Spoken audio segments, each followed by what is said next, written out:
नमस्कार, जय महाराष्ट्र मित्रांनो। आताच्या क्षणाची सर्वात मोठी बातमी। सभांना गर्दी, ठाकरेंच्या दौऱ्यानं कोकणातलं वारं फिरलं। काय आहे सविस्तर अपडेट मित्रांनो, जाणून घेऊया। उद्धव बाळासाहेब ठाकरे पक्षाचे पक्षप्रमुख उद्धव ठाकरे यांचा महाराष्ट्रातील जनसंवाद यात्रेची सुरुवात रायगड येथून झाली आहे। उद्धव ठाकरे 2 दिवसाच्या रायगड दौऱ्यावर आहेत।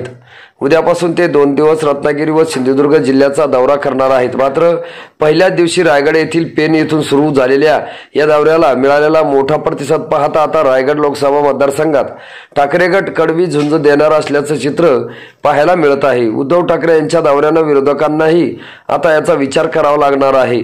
त्यामुळे आता ठाकरेंच्या दौऱ्यानं रायगड लोकसभा मतदारसंघातील वारं फिरलं का चित्र पाहायला मिळत असल्याचं मत राजकीय निरीक्षकांकडून व्यक्त केलं जात आहे। रायगड लोकसभा मतदारसंघात अजितदादांच्या राष्ट्रवादीचे विद्यमान प्रदेशाध्यक्ष सुनील तटकरे हे खासदार आहेत।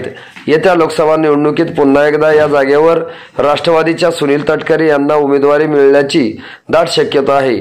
ठाकरे यांच्या आजच्या दौऱ्यातून उपस्थितांचा मिळत असलेला प्रतिसाद पाहता आता रायगड लोकसभा मतदारसंघात ठाकरे यांनी लोकसभेच्या प्रचाराचा नारळ फोडला असून गद्दारांना आता जागा दाखवण्याचे आव्हान दिले आहेत। या सगळे दौऱ्यात शेतकरी कामगार पक्ष व काँग्रेसचे काही पदाधिकारीही सहभागी झाले होते। त्यामुळे हे सगळे चित्र पाहता रायगड लोकसभेतील महायुतीचे संभाव्य उमेदवार अजितदादांच्या राष्ट्रवादीचे सुनील तटकरे यांच्या अडचणी वाढत असल्याचं चित्र ठाकरे यांच्या दौऱ्यानं स्पष्ट झालं आहे। रायगड लोकसभा मतदारसंघाच्या दौऱ्यावरील संभाव्य जागेवर अनंत गीते यांनाही उद्धव ठाकरे यांनी बळ दिले आहे।